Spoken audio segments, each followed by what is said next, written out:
That's us today going into the unknown. Welcome, everybody, to our 258th Sunday gathering. You're here with a global community. We usually have, somewhere over 150 people join us each and every week as we try to spread inspiration, joy, empowerment, and the reality of the afterlife. So we have a medium demonstration included in each and every one. I'm Sandra Champlain, if we haven't yet met, and I'm joined today by my good friends Darren Wynn and medium and community member Tim Southwell today. We're together for about 90 minutes-ish. I'll explain more as time goes on, but our dear friend Tim today will be doing most of the address, also our medium demonstration, our opening prayer. We have the wonderful Darren who will be doing our reading today, leading us into healing and words for the week. And then you have me doing the rest and all the little behind the scenes things that I do. Tim has picked our theme today, the music. I'm going to turn it over to Tim to introduce our theme and then also lead us into the opening prayer. But welcome, everybody. We're so glad you're here. Thanks, Sandra.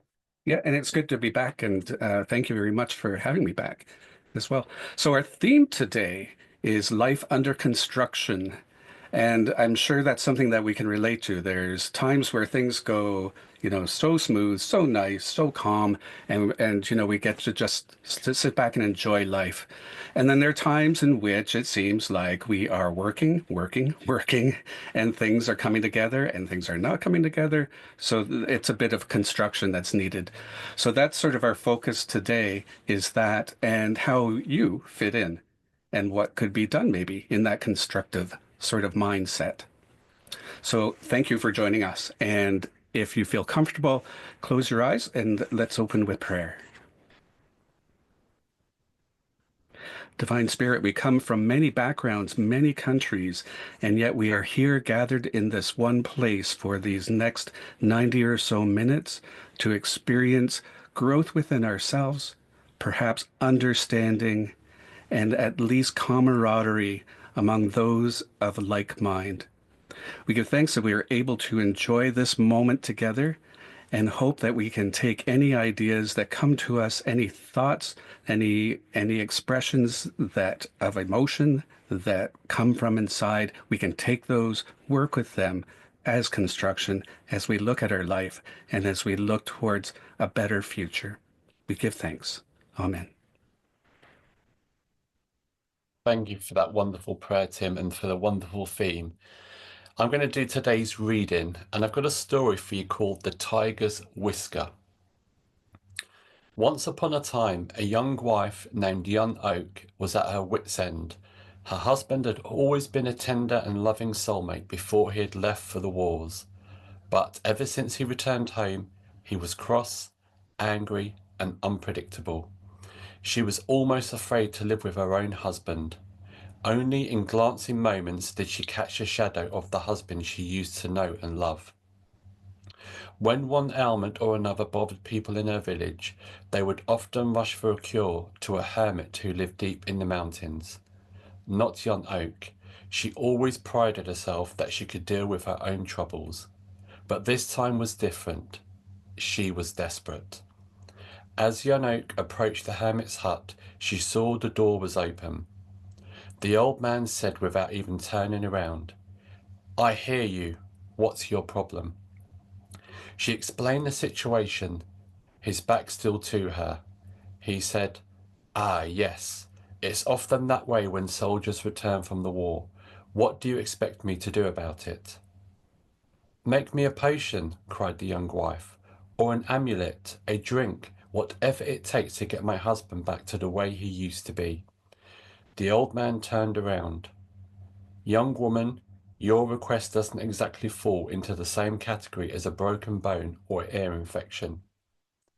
"I know," she said. "It will take 3 days before I can even look into it. Come back then." 3 days later, Yonoke returned to the hermit's hut. "Yonoke," he greeted her with a smile, "I have good news. There is a potion that will restore your husband to the way he used to be, but you should know that it requires an unusual ingredient. You must bring me a whisker from a live tiger. What? She grasped. Such a thing is impossible. I cannot make the potion without it, he shouted, startling her. He turned his back. There is nothing more to say. As you can see, I am very busy. That night, Yono tossed and turned. How could she get a whisker from a live tiger? The next day before dawn, she crept out of the house with a bowl of rice covered with meat sauce. She went to a cave on her mountainside, where a tiger was known to live. She clicked her tongue very softly as she crept up, her heart pounding, and carefully set the bowl on the grass. Then, trying to make as little noise as she could, she backed away. The next day before dawn, she took another bowl of rice covered with meat sauce to the cave. She approached the same spot, clicking softly with her tongue. She saw that the bowl was empty. Replace the empty one with a fresh one, and again left, clicking softly and trying not to break twigs or rustle leaves, or do anything else to startle and unsettle the wild beast. So it went, day after day, for several months. She never saw the tiger.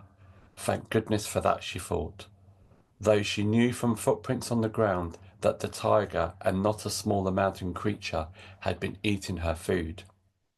Then one day as she approached, she noticed the tiger's head poking out of its cave. Glancing downward, she stepped carefully to the same spot and with a little noise as she could, set down the fresh bowl and her heart pounding, picked up the one that was empty. After a few weeks, she noticed the tiger would come out of its cave as it heard her footsteps. Though it stayed a distance away, thank goodness, she thought, though she knew that someday, in order to get the whisker, she'd have to come closer to it. Another month went by. Then the tiger would wait by the empty food bowl as it heard her approaching. As she picked up the old bowl and replaced it with a fresh one, she could smell its scent, as it could surely smell hers. Actually, she thought, remembering its almost kittish look as she set down a fresh bowl, it is a rather friendly creature when you get to know it. The next time she visited, she glanced up at the tiger briefly and noticed what a lovely downturn of reddish fur it had from over one of its eyebrows to the next. Not a week later, the tiger allowed her to gently rub its head, and it purred and stretched like a house cat. Then she knew the time had come. The next morning, very early, she brought with her a small knife. After she set down the fresh bowl and the tiger allowed her to pet its head, she said in a low voice, "Oh, my tiger, may I please just have one of your whiskers?" While petting the tiger with one hand, she held one whisker at its base, and with the other hand, in one quick stroke, she carved the whisker off. She stood up, speaking softly her thanks, and left for the last time. The next morning seemed endless. At last, her husband left for the rice fields. She ran to the hermit's hut, clutching the precious whisker in her fist. Bursting in, she cried to the hermit, "I have it! I have the tiger's whisker!" "You don't say," he said, turning around. "From a live tiger?" "Yes," she said. "Tell me," said the hermit, interested. "How did you do it?" Young Oak told the hermit how for the last 6 months she had earned the trust of the creature, and it finally permitted her to cut off one of its whiskers. With pride, she handed him the whisker. The hermit examined it, satisfied himself that it was indeed a whisker from a live tiger, and then flicked it into the fire, where it sizzled and burned in an instant. "Young Oak," the hermit said softly, "you no longer need the whisker. Tell me, is a man more vicious than a tiger? If a dangerous wild beast will respond to your gradual and patient care, do you think a man will respond any less willingly?" Yanok stood speechless. Then she turned and stepped down the trail, turning over in her mind images of the tiger and of her husband, back and forth. She knew what she could do. And we now move into our healing segment, and Tim has chosen a lovely song, "How Do I Say Goodbye" by Dean Lewis. So as we sit for this song, you may wish to sit with your eyes open or eyes closed. The choice is yours. But we're going to send out that healing balm, united as one, to all those people in our world, to all those leaders in our world. As you know, there's been a lot going on this week and there's a lot still to come. But let's send out that power of positivity and hope for all those minds to hopefully make the right decisions and right choices for all of humanity. But also for all those people that are suffering in the world today, for the pain and anguish they may be going through at this moment. And if there's anyone close to you, or even yourself, who feel they may be in need of that moment of healing, just sit and send those loving thoughts within your hearts and your mind as we listen to this beautiful piece of music.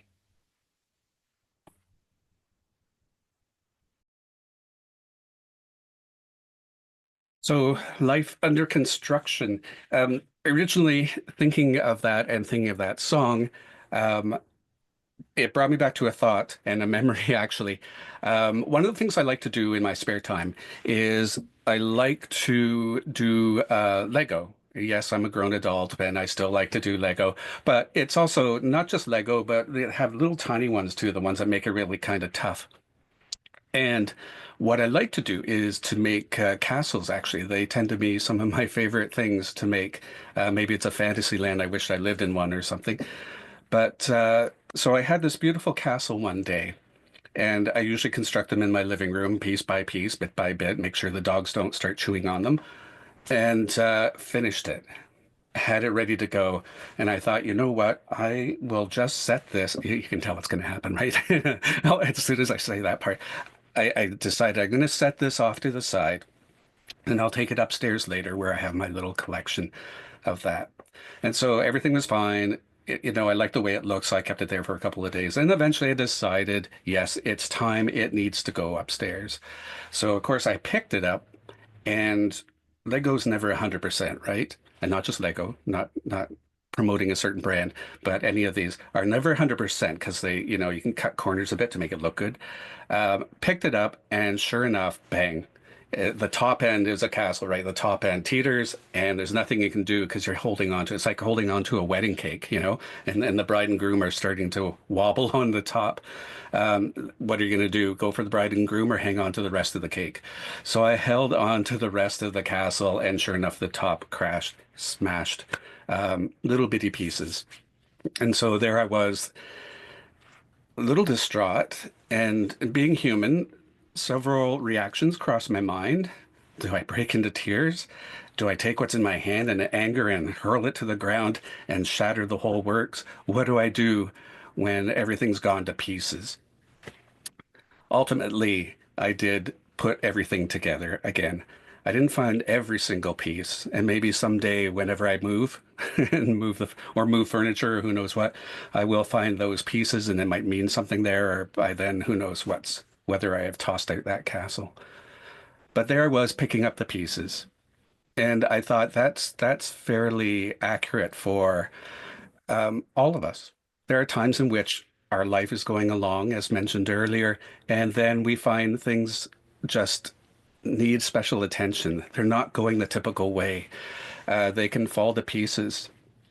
And that sort of struck home with me as a topic for today because the last 4 months, I can count probably 4 times where it's been, where everything's gone to pieces. And rather than thinking, what do you do about that? Rather than sort of going insular, these are all techniques that, you tend to want to do, kind of like throwing the castle. Do you break down and cry? Do you get angry and throw the castle? What do you do when your life's under construction and it's falling to pieces and you're just looking at it and you don't know what to do? It seems like that castle, that mountain in front of you is too big to tackle. There are days like that. Some might call it the dark night of the soul. I believe personally that we each experience a few bits of those. And definitely grieving is part of that as well. And I know many here are experiencing grieving or have experienced grieving, and that's sometimes what draws us to reach out to explore more, to be curious about what is there on the other side. And you've come here today to watch on Zoom to to experience some of that. And maybe your curiosity is figuring out, what am I going to do? Maybe you've gone through this already, or maybe you're in the midst of it trying to figure out, what do I do to pick up these pieces? And grieving can take many forms. And it can be a personal, it can be a human, it can be a family member, it can be a pet, it can be a job, it can be many things in which uh, we no longer have the way we did. And it seems like life that was going along its typical way all of a sudden has a break in it. And we're left basically looking in the mirror at ourselves, wondering, what's next? What do I do? One of the first things that crosses my mind, though, because I found when I was raised, and maybe it's just, in certain areas or certain belief systems, that is sort of a punishment. And I can say 100% that anytime the world kind of goes to pieces, it is not a punishment. It's not a punishment from above. Many people carry that with them. They've been almost trained for that. That's definitely not what's going on. There's really no one thing at all that could cause that to happen. So that's the first thing I like to kind of strike off the plate is, what did I do to deserve this kind of thing from above? That's not how they operate. I can honestly say that. From above, they're looking down at us. They're not even down, they're with us and around us. They're looking at us with love. So it's not a punishment at all. And the next step I sort of look at is, okay, here I am. My pieces are scattered all over. I've gone through something like this before. And sometimes it may be not to that degree. Sometimes it happens, some things in our lives happen again and again and again, it seems. And I have gotten through that before. What did I do to help myself get through that? Did I give myself space?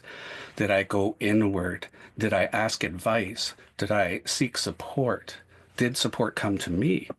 So these are things that I sometimes do too, is as things are scattered around, what can I do? What have I done?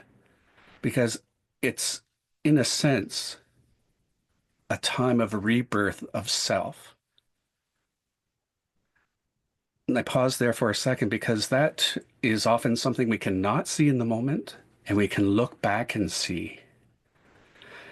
Just as I say it's not a punishment, I also feel that when we're in heavy construction times and we're really looking at ourselves and our lives, we reconfigure what we have. Maybe that Lego piece is slid under the couch and you need to reconfigure that tower a little bit differently. So maybe the way you do things, the way you look at things, will have to be a little bit different. Nobody really likes change in a big way, but change exists and we have to learn how to cope with it. We have to learn, what do we do? I almost said the word laugh there. At times you can be so overwhelmed that all you can do is laugh at it. And that's a strong emotional response. Just as accepting the strong emotional response that's going on inside. That's another thing that sometimes happens, is that we compartmentalize. We imagine that we're going off and we'll deal with that later.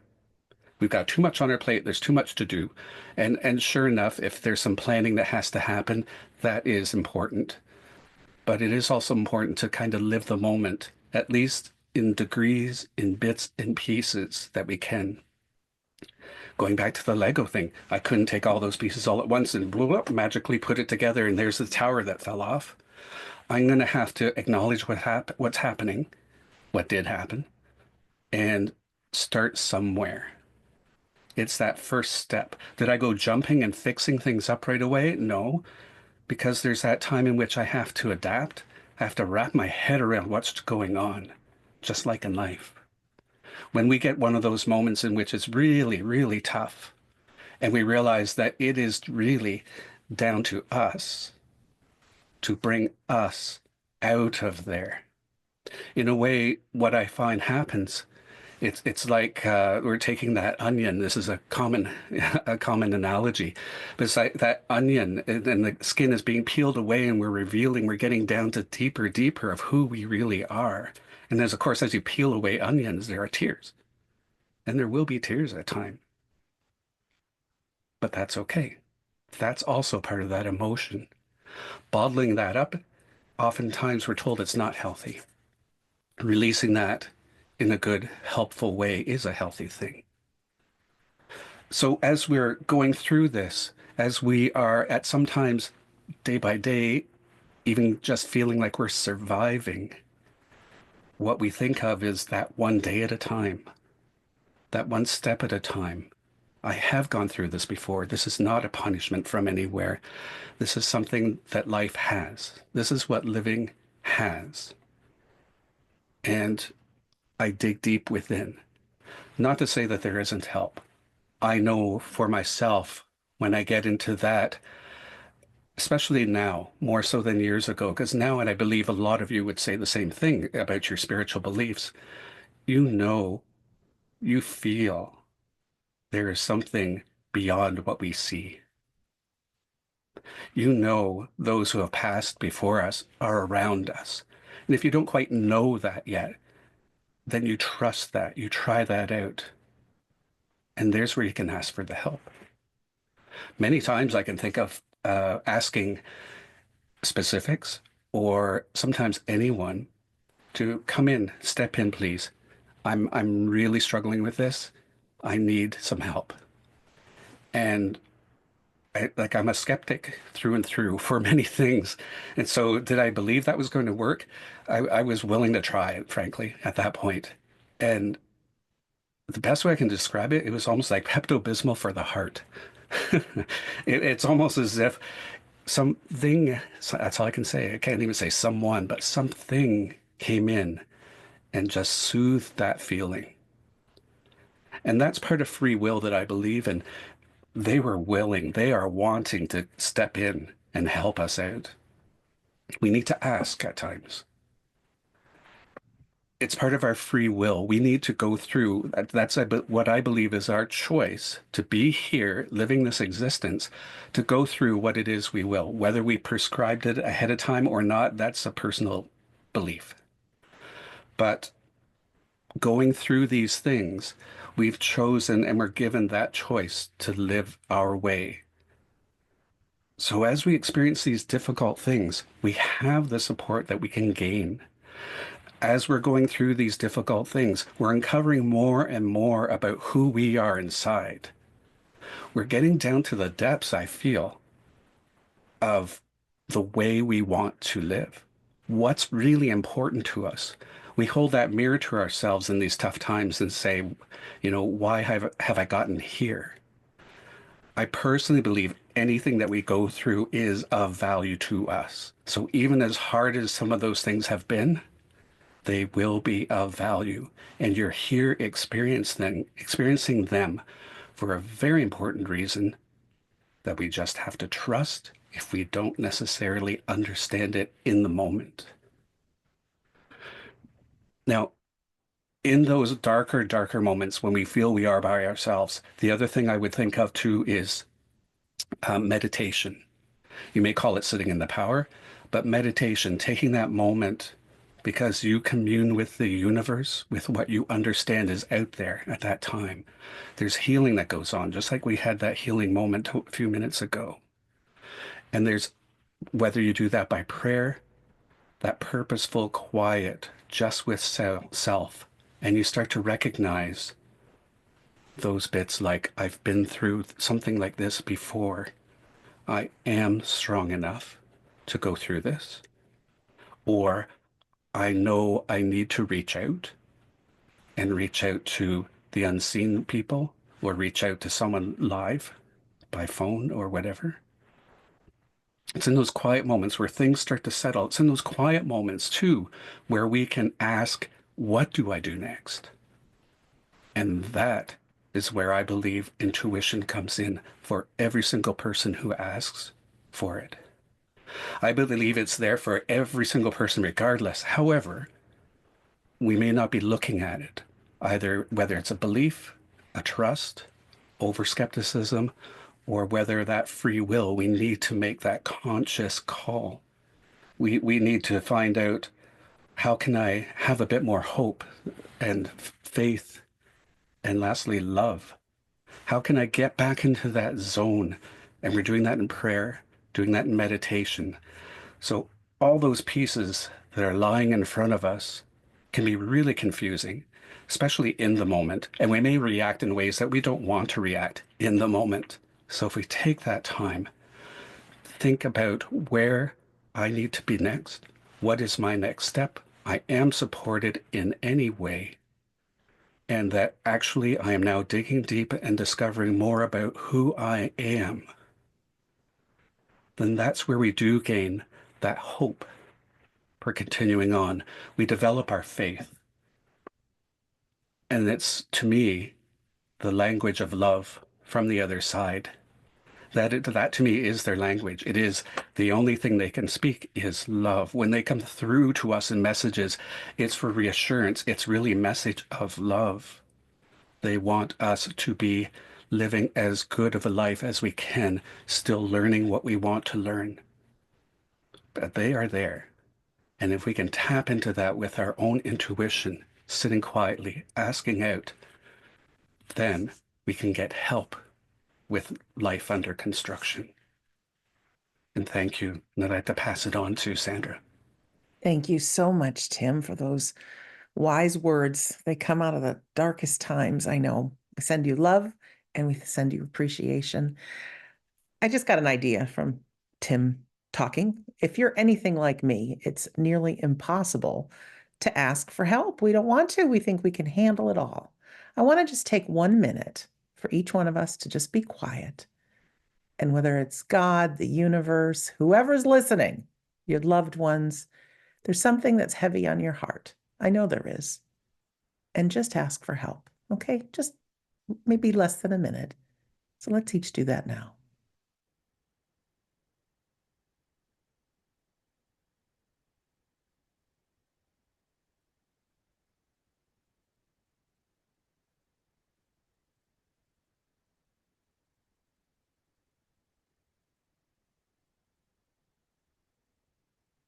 Thank you for doing that. That just gets the ball rolling. You can make that appointment with whoever's listening anytime at all, maybe before you go to bed tonight. I don't know what it is about us human beings that it's so difficult to ask for help, but people love to give. You know, you love to give, and I'm sure those in the unseen world love to give as well. Let them know what's on your heart, and we move from there.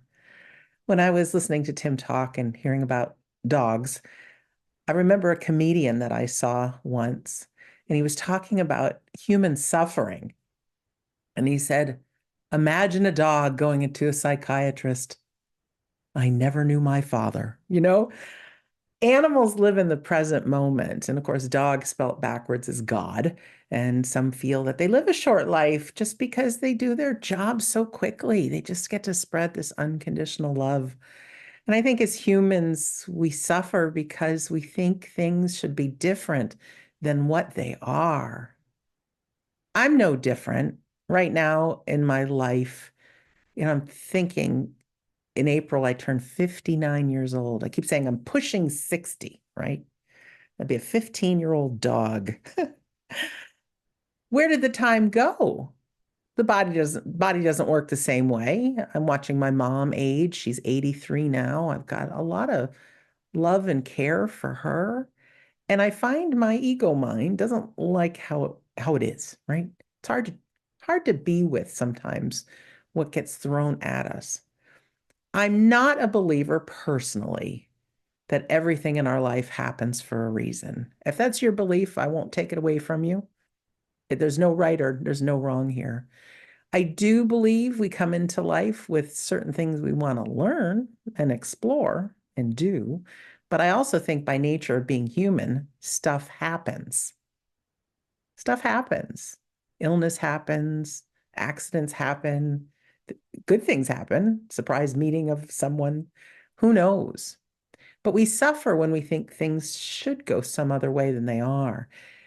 Now, everything that we experience, if you want to take on, if you are a believer that you planned it this way, great.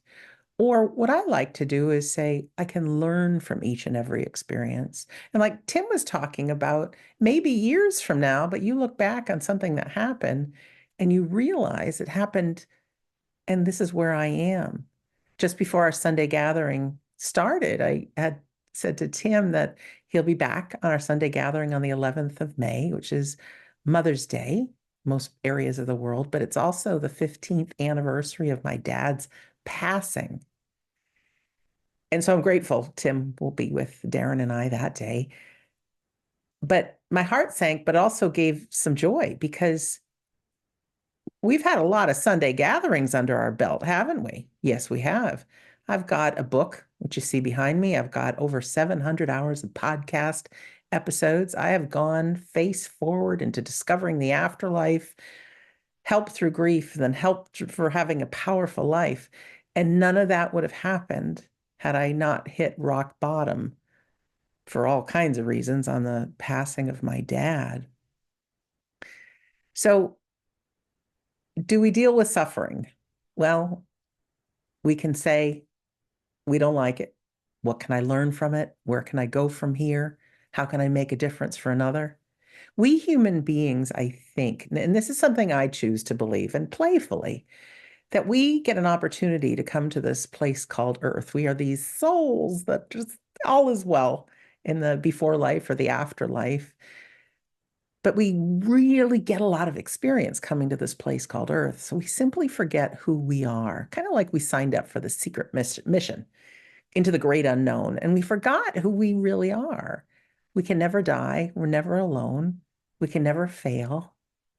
This life is just a thread in the fabric of our divine soul, but we forget. So we come here and things are just so life altering that's like, how can I deal with this? How can I cope? And I'm saying these words as much for myself as I'm saying them to you right now for things that I'm going through in life. We may or may not have signed up for this. We may or may not have chosen things that are coming our way, but we can learn from them. We can be empowered. Like Tim says, we can ask. There are three main fears all of us humans have. And it is the fear of failure, it is the fear of death, and it is the fear of being alone. And if we can keep those in the forefront of our minds, saying, okay, we're divine souls, we're here for a very short time. There's this amazing life we get to live after being reunited with our loved ones and create everything we want just by thought and visit anywhere we want in the universe or in the world. And that's all coming for us. But the best learning we can ever have is right here on Earth. So we take those things and we powerfully choose them. Okay, they're here, they're in front of me. Now what? Knowing that you're never alone, you're never going to die, and that there's no way to fail. So I think my request for just all of us is to keep on the forefront of our minds that we are never alone. We are divinely guided. It's okay to ask, even through the tough times. When your ego says, oh, I can't ask anybody. Yes, you can. Got a whole community here. We're here for you. We truly are. But take that time, be present, remind yourself of who you really are. And something occurred to me when the music was playing before we started today. I personally don't play enough music. Do you in your life? Do you have a music on in the background? Sometimes, and I don't know if it's from the spirit world or a disc jockey playing the music, but we might just hear the lyrics we need to hear. We might just get a little pep in our step because something makes us feel good. You might hear a song that you heard when you were in high school that you loved. But music has an opportunity to transport us. So I'm going to take that on for this week and going forward. I've got an Alexa. I don't want to say that too loud because everybody's Alexas are going to go off, but she can play some music in my life. That's going to complete our address. I hope it's made a difference. Once again, thank you, Tim, for your wonderful words. And Darren, I was on the edge of my seat hearing about the tiger and how that was going to play out. It was really, really a great reading and great healing. My friends, we're going to turn now to our demonstration of mediumship. And this is just an opportunity for us to realize how close our loved ones really are to us. And I playfully say that Tim, Darren, and myself are what Zoom calls panelists. And we're here with, it's 154 people at the current moment today. And we hope that each and every one of us can take something out of the words that we share. We're going to get a handful of representatives from the spirit side of life that are panelists from the other side. And they'll deliver through Tim. Some folks will get some readings today, but those folks come through on behalf of all of us to let us know how close they are, that they're still part of our lives.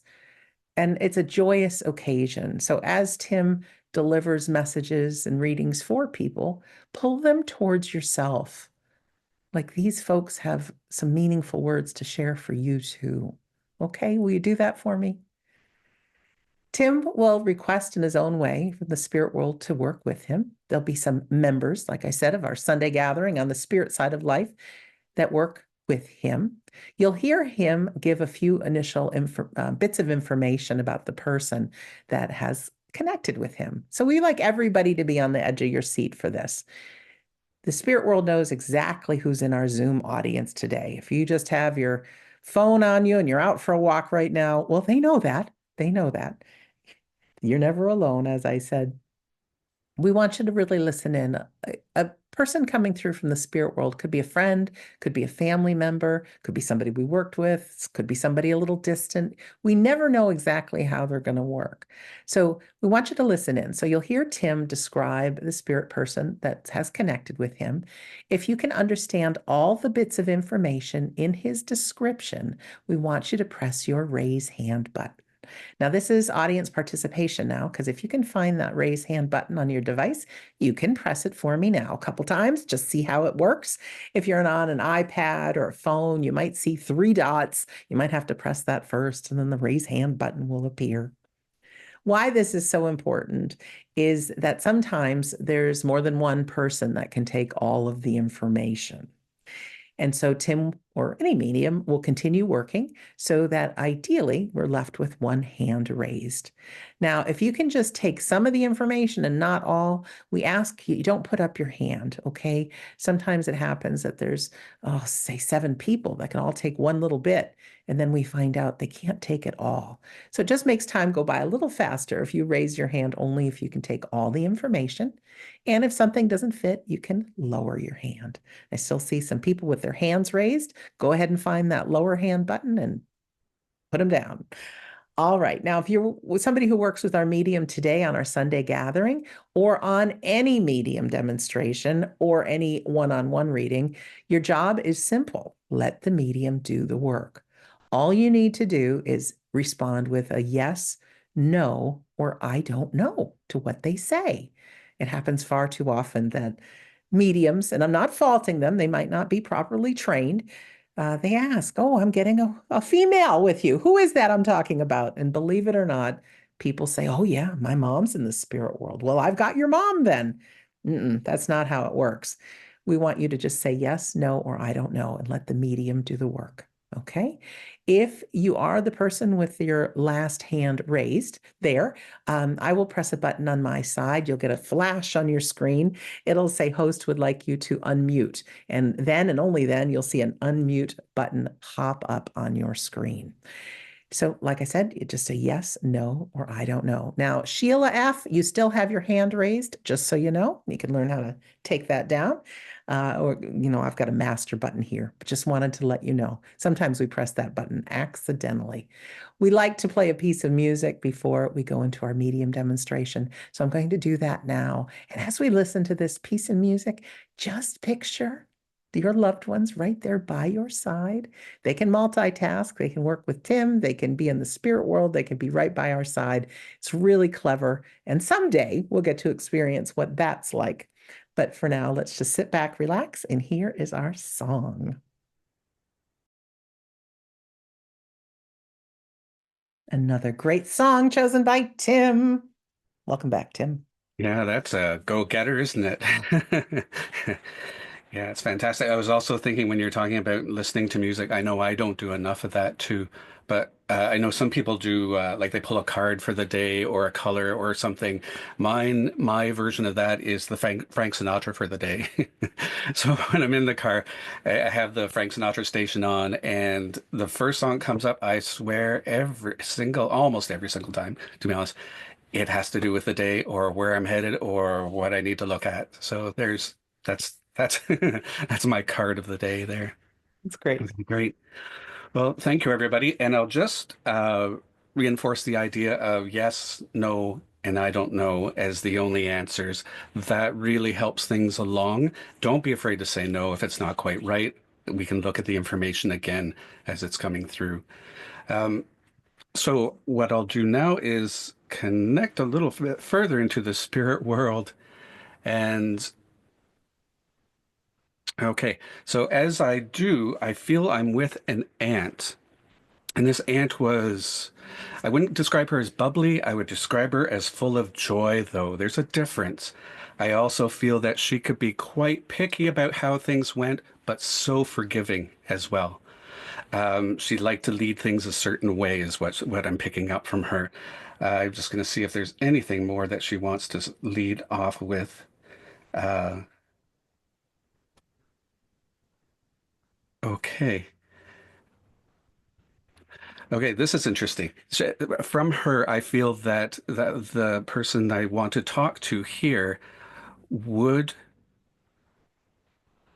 sorry, I'm just trying to get that place, would live close to where gravel trucks are going. Speaking of under construction, but I have the feeling I want to talk to someone who's had gravel trucks going by their house quite a bit, and I have ant in spirit matching that description.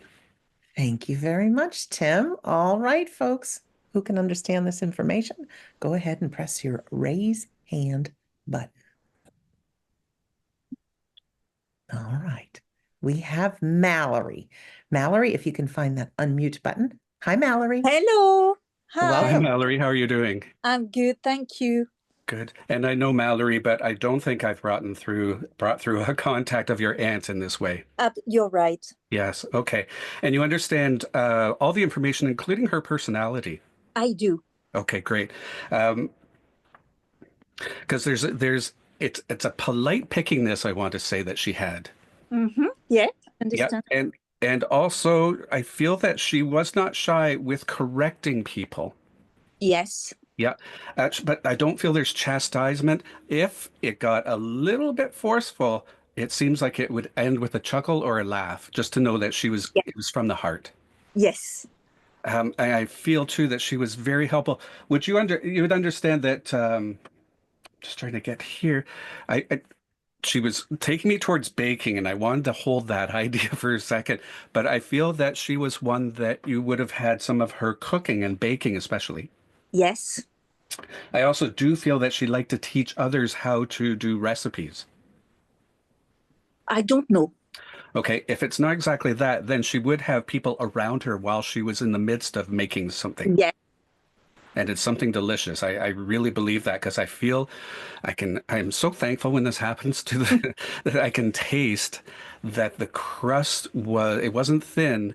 And she's really particular. It wasn't thin crust. It wasn't thick crust. It's almost like a butter tart cut type of thing where the crust was, I'm gonna have to say like Goldilocks in the middle was just right. Yeah, it was just perfect. Yeah. Yeah, yeah. And now she's taking, I do love when they go to food. She's taking me to rolls. I almost feel like they're croissants that are flaky and very light. I'm not sure about the croissant. Okay. But the baking would be Yeah. not so much the crust. When it's a crust thing, we're getting baking lesson here, I think, from your aunt. But also when there was other baking, that lightness and it being very melt in your mouth. Yeah. Yeah. Yeah. Okay, great. So from your aunt, there must be a time in which currently you're working on preparing food for others. No. No, okay. Then if it's not the food so much, then it may be the care. I feel that she's impressing upon me that you take a great deal of care. Okay, this is coming from her because she would do this as, and she's highlighting that you do this too. You love to help and teach, but you do so with a smile. Yes. And that no matter how frustrating things can get, there's always kindness, just as your aunt had. There's always kindness as the kernel, as the seed there. She's relaying that to you as well. That's how you deal with people. I try. Yes. Yeah. It's funny. She has a sense of humor because I can feel her smiling with that. I do feel from her that she would have been very humble Yes. and that she would often want to have the conversation about others and she would jump in with how wonderful others were. Yes. And she had a son as well.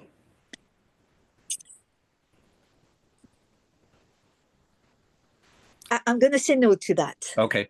Because I feel with her that there's a young man that she wants to Yeah. talk about. Yes. In spirit, that you would understand. Okay. Because I feel for her, from her that she would have been very much like a mother to that person. Absolutely. Okay. And there was an extra, that person needed extra special care and love. Yes. Yes.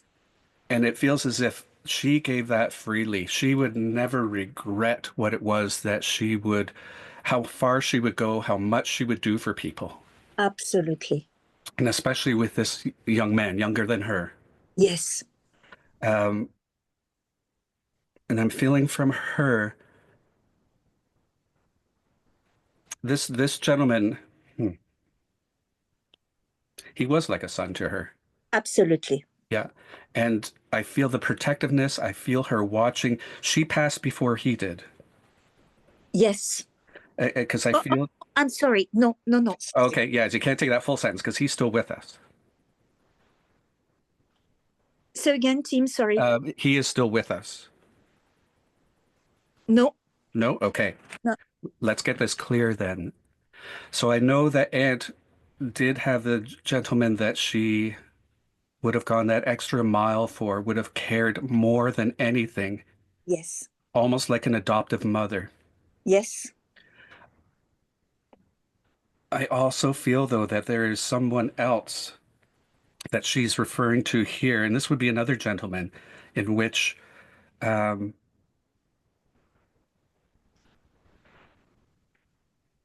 an element here where it feels as if in passing, she passed along very important articles to a gentleman. Would that make sense? I don't know. Okay. Because it feels as if almost bequeathed or in a will that there was very important articles. That's all she was giving me is articles to give to this gentleman. I don't know. Okay, that's still not making sense. Okay, I will leave that because I do know that her care and her love and her support of others, she's reflecting to you. And I do feel that she is saying that you give that same sort of approach to people as she did.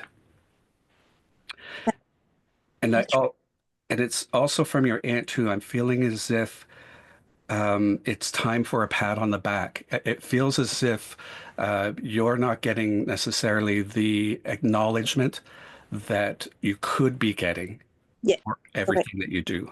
Yes. But you keep going just as she keeps going, Yes. because that's not the part that matters. It's what transpires inside of you that matters. Yeah. She Yeah. had a very strong sense of what was right, and I feel that she would stick to those boundaries very closely. Absolutely. And she's reflecting again that to you, as it often happens in a reading, that to you, you have your boundaries, but your boundaries are directed with the best intentions. Yes. So she's here coming in to say kudos to you and to acknowledge you, even if the live people aren't acknowledging you as much as they could. She, the spirit person, is acknowledging you as a beloved niece. And that must translate, I believe, somehow. She's Yes. giving me an indication that she would have had a nice phrase for you, that, and I'm assuming it's in French. Oh, I can't remember. Okay. Think about that because that has a definite feeling to it, but I will leave her love with you. Thank you. Thank you, Mallory. Thank you, Tim. Thank you so much. You're welcome. Thank you.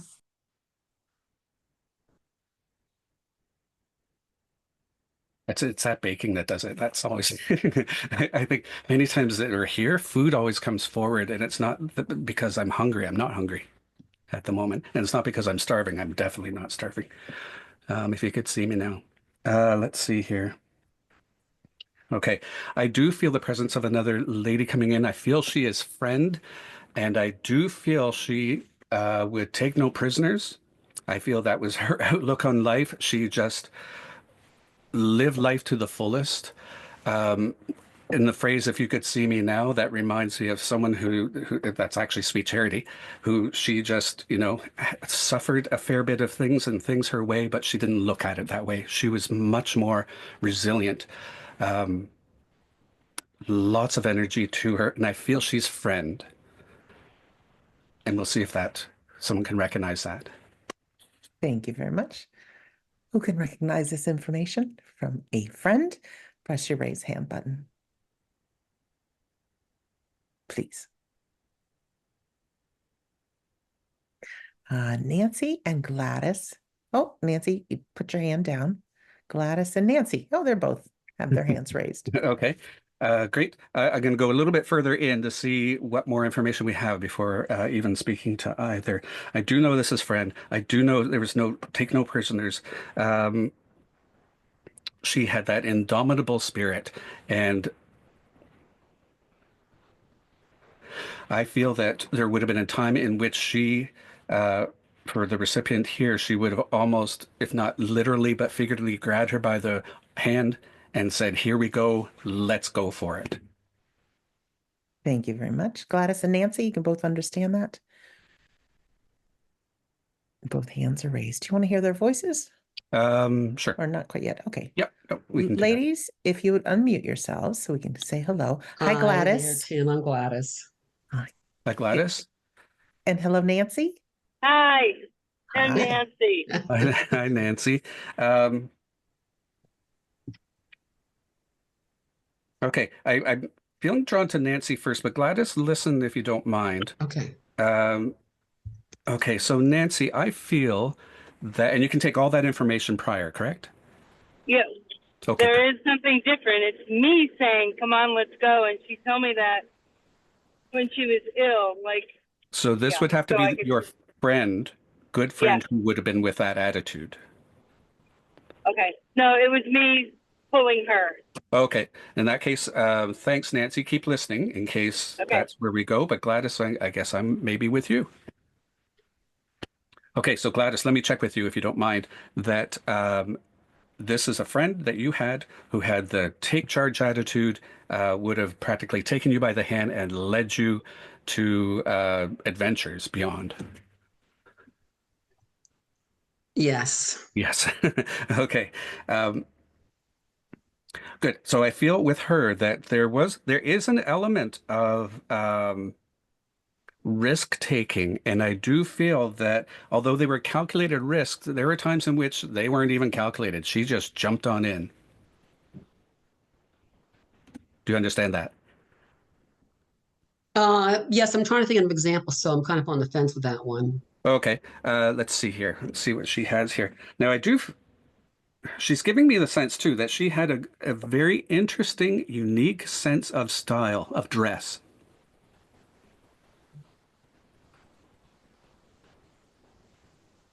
Does that make sense? Yeah, it's been so long since I've seen her. We'll go with a yes. Okay. That's kind of in the between there. So I wanted to stick there for a bit because I do feel that part of that, it's a devil may care almost attitude. I feel that it didn't matter what people thought about her, what they might even say about her. She just kept going. Yes. Okay. And I feel that there were times actually that would have isolated her and that she would have found herself alone.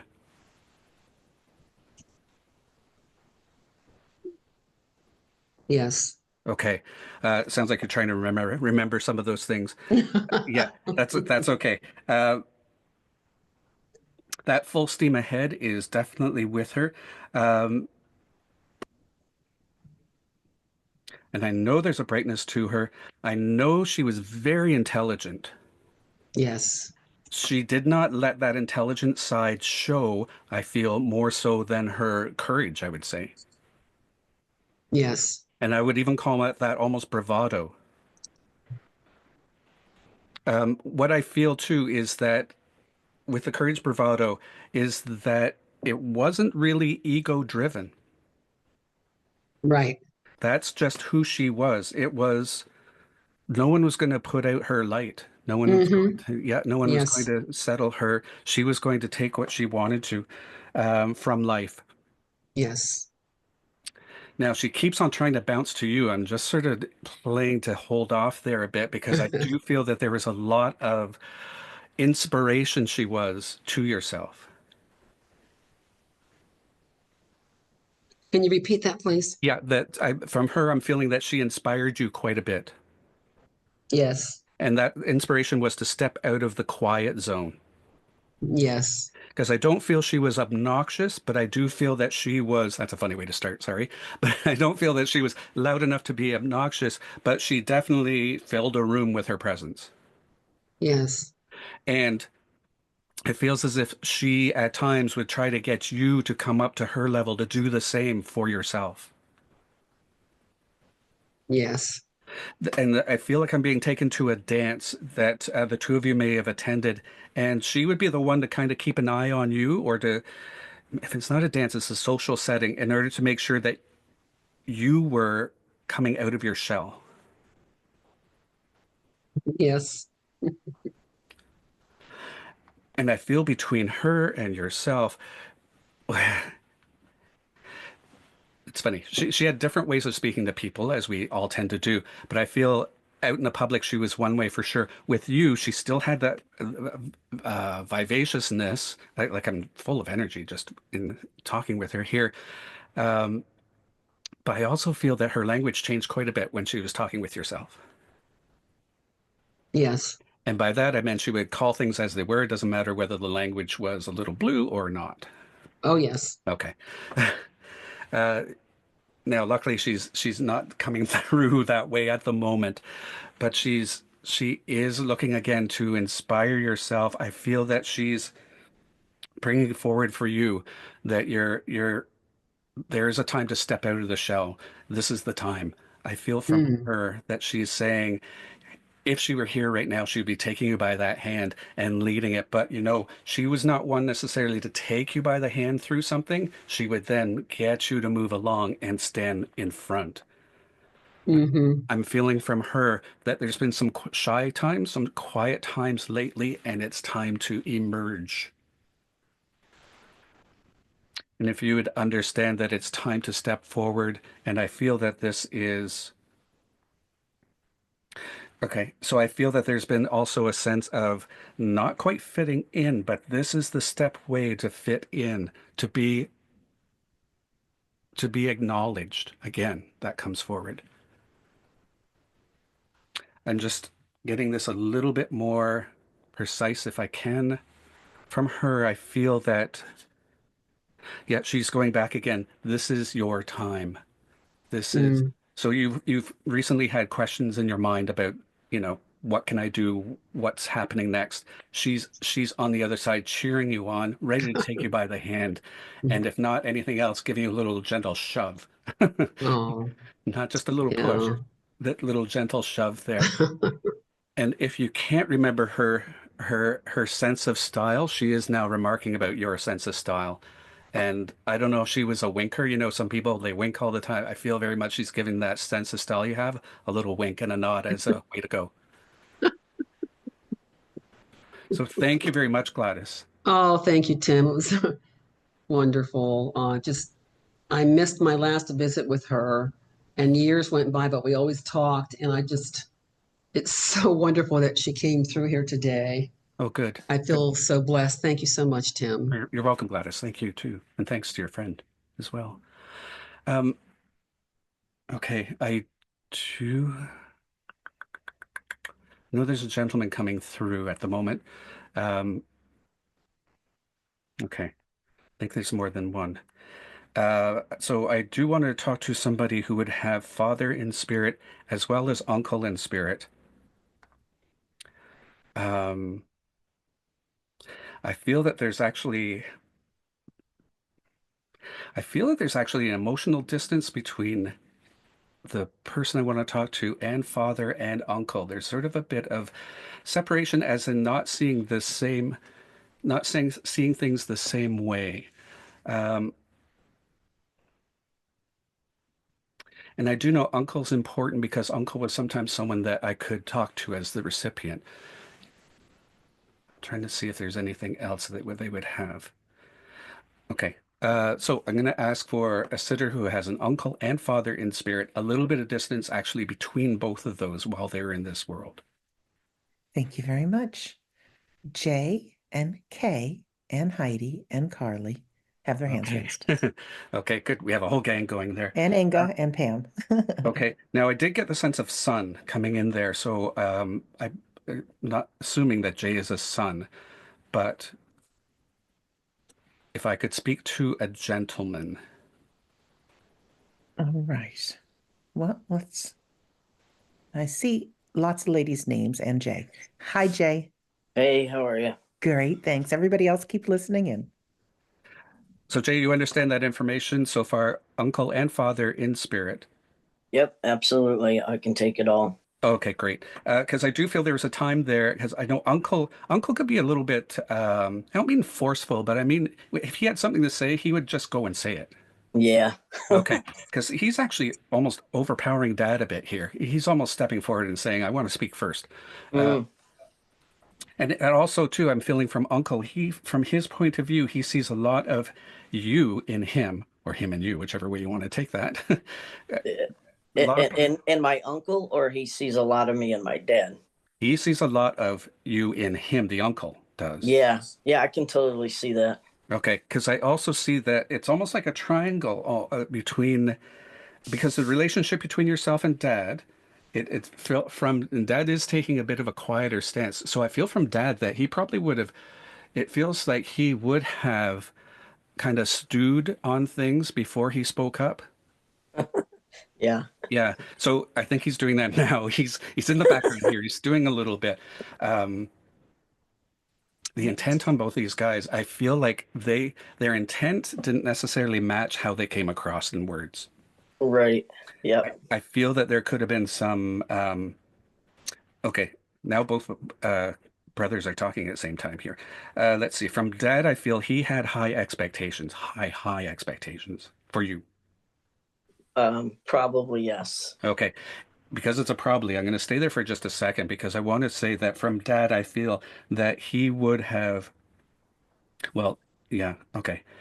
What you were to do for a career, what you were to do for education, that was nothing to be debated about. Yeah, I think he was disappointed in my choices. Okay. So Yeah. from his point of view, though, I feel that he was very strong in that. It's funny that he would not speak up as often because I also feel that some of he's highlighting disagreements, and I feel now that from his point of view, it's because he didn't speak up soon enough. It's not quite evidential, but that's something he wants to relay for sure. Okay. Okay, now let's go back to Uncle because I feel Uncle was a little bit more cut and dry, if that makes sense too. Uncle Yeah. would just kind of say it as it is. That's the way it was. There is no changing. Very black and white. Yeah. He definitely more would speak his emotions and feelings and such more so. Right. Yeah. So I'll Yeah. yes.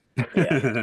Okay. So now I do feel though that emotion ran deep with Uncle because even though he would speak, he would have that compassion. He would have the passion, and he would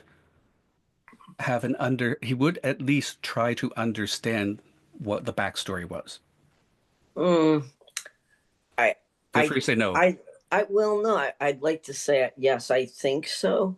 But the last time, we spoke before he passed, it didn't seem like that at all. Okay. I'm going to take Yeah. that as a no then. So I'm going to stay with Uncle here. And so Now, I feel along with Uncle that numbers were very important to him, as in balancing books. Would that make sense to you?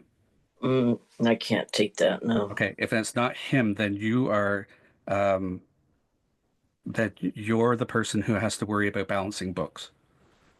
Um, no, I No. don't think. Okay. Yeah. Okay, we'll take that as a no that way. Let's go back to Uncle and see what's going on here. Okay. Even though Uncle, it feels, was more emotional, there is a sense that it's almost a sense that even though you're not directly his son, there is more caring at times from what he said. Maybe not at the end, but that was traditionally with him. Yeah. Yeah. Actually, there are times that I wished he was my father my whole life instead of his brother. Oh, yeah. Yeah. Yeah. Okay. Yeah, so I'll take that as a yes. So we'll stick to yes and no's. Yeah. Sorry. Yeah, no, it's okay. I just don't want to be given too much there so that you wonder after. Okay, so now I do feel you'd understand there seems to be like almost a jealousy, or if not jealousy, competitiveness between your father and your uncle. I wouldn't know if there is. Okay, because it feels as if the two of them would potentially team up together until there's a disagreement, and then they would definitely take opposite ends of the debate. Um, I'm not sure, but I can see them disagreeing and had different philosophies. Okay, so Yeah. we'll say there, and again, the uncle is the one who's a little bit more forceful. It feels as if your uncle also had quite a good vocabulary and would Yeah. use it extensively. Yeah, I would think so. He was Yeah, well read. yeah, and I don't feel that that's a difference. I feel there's an understanding between the two of them. And your dad also had a sister who's in Yeah. spirit. Yeah. Yes. Okay, because she's even more in the background here, but it feels from her that she is the one who was the temperate one, the one who kept things sort of more even keel, almost like a peacemaker type. Yeah. I can't take that only because I don't know the dynamics between them three. Okay. Uh, Yeah. but you know that she would be the quieter one. She would be behind the scenes a little bit more. Mm, I don't know. I'm not sure on that. Okay, we're still not sure with that. Okay. I'm going to go to Uncle again because we seem to have the stronger connection with Uncle. And it feels, I'm getting the sense from Uncle. Okay, and Dad's there too. Okay, so just going to a message here from Uncle. Uncle, I do get the sense from him that he recognizes the pieces, the similarities between yourself and how you've had to work to get where you are, just like he had to do so. And he's commending that. Okay. Thanks. He sees that dedication and that you'll see it to the end. And that's the kind of thing that your uncle really would have been supportive of. From Dad, I am getting the sense of I understand. Now, this will be a little less evidential, but from Dad, I'm getting more of I understand you better now, in that the sense was he didn't really understand you growing up in a way. Yeah, I can totally take that. Yeah. So just know that they're both coming through. And again, it's the language of love from the spirit world, but your uncle's recognizing your strengths, and your dad is, I feel, making that first step almost towards an amends sort of thing, Yeah. where he says, this is the way it was. I understand you a bit better now that he's on the other side. Great. Thank you very much. Thanks, Jay. Thank you. And Sandra, do we have time for one more? We have time for one more. Sure. Okay. As I say that, there's not necessarily someone just Well, we'll wait and knocking at the see. door, but Okay. they will. They will. Okay. Hmm. Okay, I do feel the presence of a lady. She would have been a neighbor to our recipient here, and that lady would have been walking her dog in all kinds of weather frequently. And I feel this lady was well loved, um, but from a neighbor perspective versus well loved as in you're part of our family, not quite. She was well loved in the neighborhood. She walked the dog. I feel very much that she was private, but she knew what was going on in the neighborhood. Okay, and we'll see if that matches somebody. Thank you. Who understands this lady? Raise your hand. All right, we have Heidi. Oh, and Jeanette with their hands raised. Okay, so before we go to one person in particular, I do want to say that this dog is very well behaved, and I feel that she always had a dog. So even when there's one main dog from the time that I imagine the recipient knew them, but she also would always have a dog, and the recipient should know that. Heidi and Jeanette, you both understand that? She always had a dog. Yes. Okay, so both people are still with us. Great. Okay, and I have to go with that first image too before we speak to someone, perhaps, because I do feel like this dog seems like an Airedale type, but it's taller legs. It's funny to go into description of the dog, and our lady in question, there's a certain pride to her as well, because I do feel that. Okay, she's showing a couple of funny things there. I feel a pride, but she would walk the dog in sometimes odd choices of clothing. Odd for the weather, I'd have to say that. All right. One hand went down. We have Heidi, and thank you for listening in, Jeanette. Heidi, if you could press your unmute button. Hi, Heidi. Are you there, Heidi? I'm here. Okay, good. Hi, Heidi. And you can understand all that information, correct? Yes. Okay, great. I feel that this lady, when you got to know her, could be quite a riot. Yes. Yes.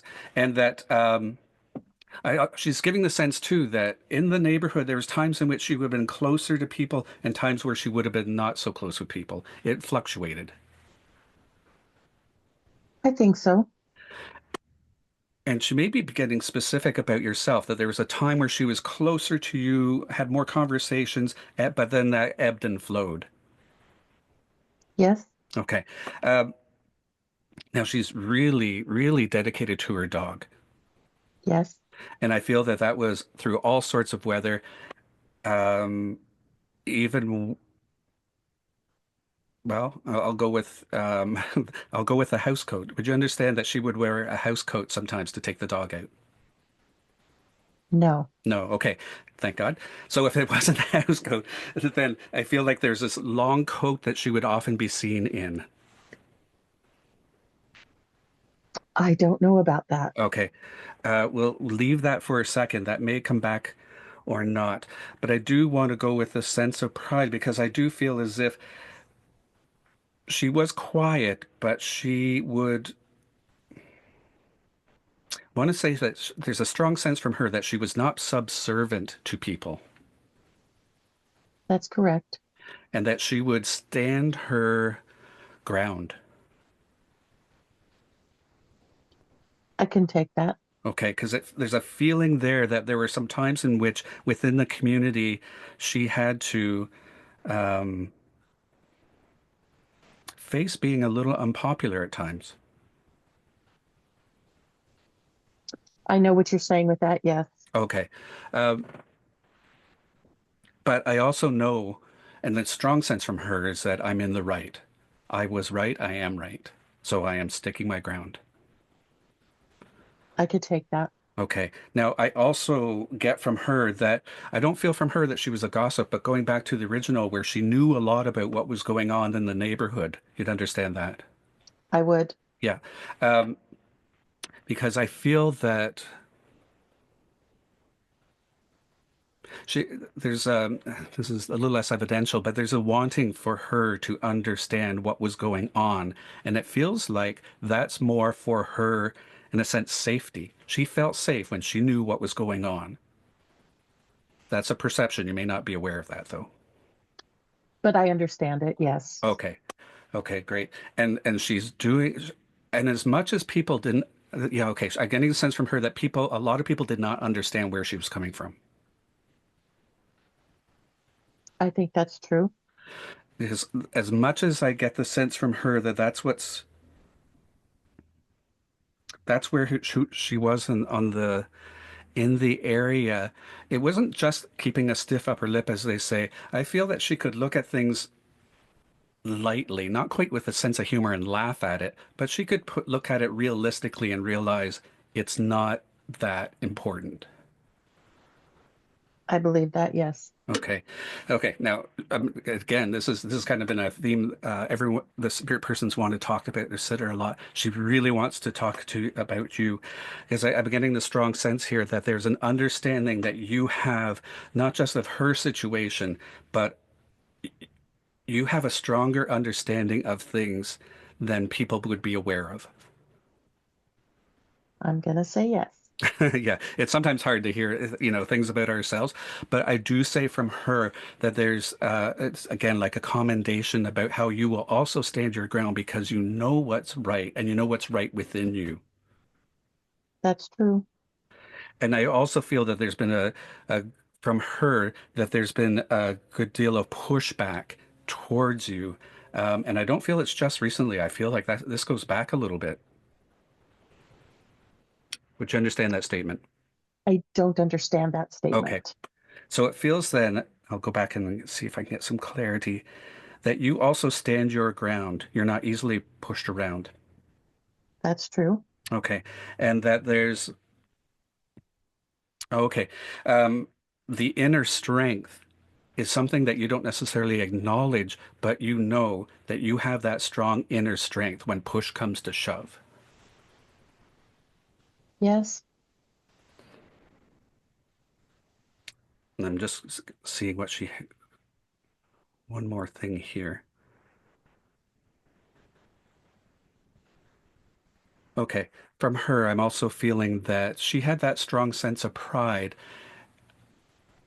I'm feeling from her that your pride has taken a ding, if you know what I mean. I think so. Um, she's stepping forward to bring support for you, to highlight recognizing those, okay, the inner strength that you have and those little bits of doubt that may come up now and again. Um, you deal with them fine. You have that inner strength, but those little dents or dings, as she was kind of relaying to me, are not to be taken seriously. Just as she would see her way through something boldly and strongly and understand and see it for what it really was, she's offering that as a reminder for yourself to look at things the way they really are and don't get wrapped up into a little bit of hurt feelings. I'm not sure if you can take that. I can take that. Okay, great. And she's a very nice lady. I feel that she was one who was underrated by a lot of people. And she was Yes. much more strong, much more, from her, I get the word wholesome. She feels she was a wholesome individual and and she has a good understanding of what all of that was about. But she's putting the spotlight back on you and just wants to say, stick to your guns. You know what's right for you. Thank you, Tim. She Thank you. was one of the finest humans I've ever known. Oh, wow. Nice. Fantastic. Such a Thank you. strong personality. Yes. Yeah, great. Thank you, Heidi. Thank you. And thank you, Sandra.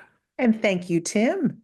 I'll give Tim some, I call them jazz hands, or press your raise hand button. Thank you so much, Tim. I have just some brief announcements before I turn it over to Darren for words of the week and the closing prayer. If you're not ready for the medium demonstration to end, you don't have to be. In 35 minutes time, if you'd like to join me and guest medium Chris Jacobs, you've seen him before at the Sunday gathering, we have a full 90-minute medium demonstration. When our closing song begins to play, I will put the registration link in the chat box. It's just $15, replay included, and we'd love for you to join us. Hoping that gave you a little taste of just how close our loved ones are. Keep talking to them, and you pulled those messages towards yourself. You can visit Tim at his website, psychicmediumtim.com.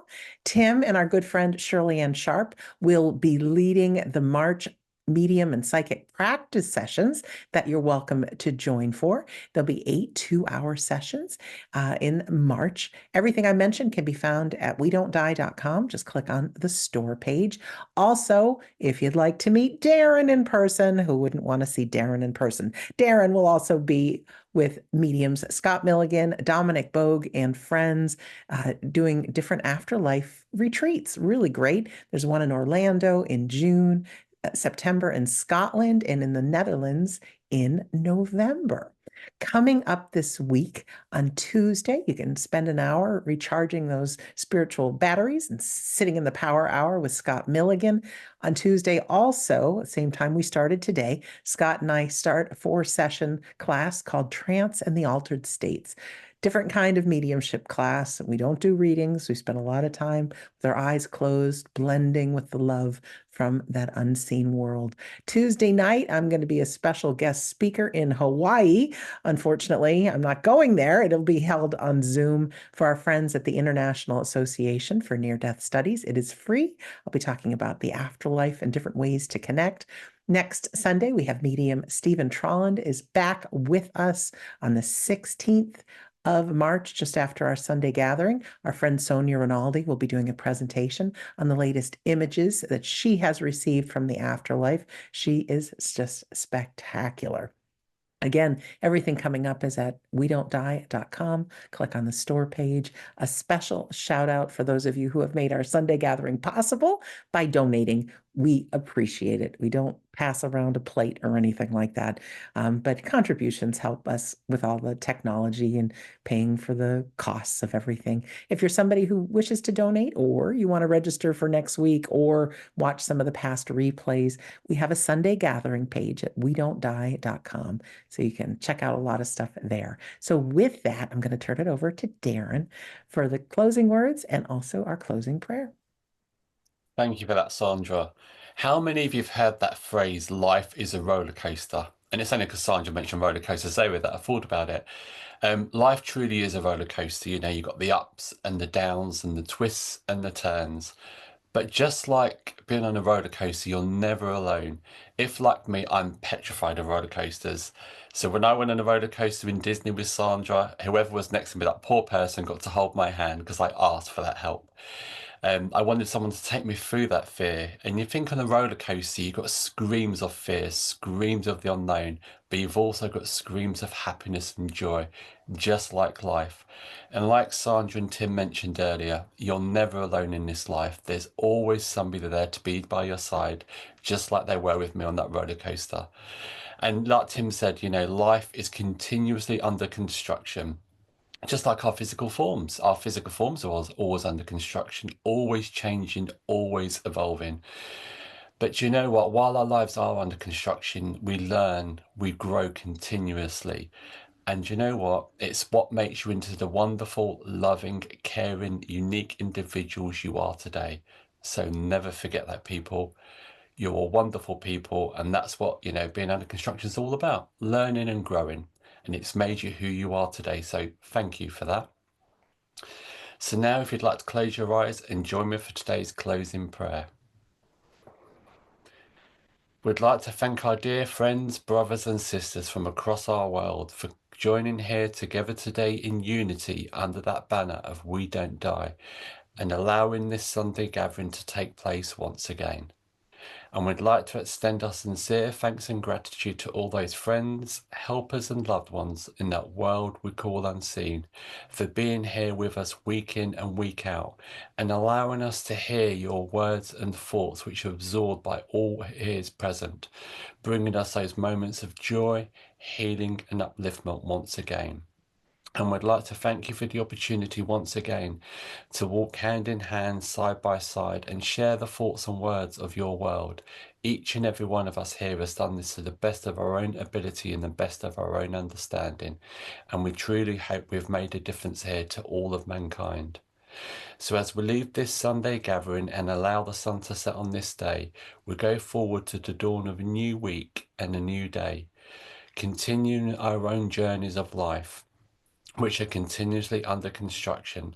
And as we walk each pathway, we come across our own bumps and our own obstacles, which we can help to overcome in the knowledge and understanding that you continually walk by our side, helping us, guiding us, and inspiring us to truly be the best that we can be. And we understand and know that you're continuously by our side through all those moments of joy and happiness also. And we'd like to thank you for continually reminding us that love and life continues for eternity. And we ask, as always, that that healing light continues to shine to all four corners of our world, to bring that joy, that happiness, and that love to all those hearts and minds that may be in need at this time. So without further ado, we thank you from the bottom of our hearts. Amen. Thank you so much, Darren, and thank you so much, Tim, and to all of our friends and family in the spirit world. We thank you, and everyone who is watching or watching the replay. You're part of our family. Thank you. Our closing song is a peppy one. It's a brand new day. Each and every day, it's a brand new day, a brand new start. You're never alone, and you are loved. Here we go. All right, everyone, we thank you. We love you. We'll see you next Sunday, if not before. Bye.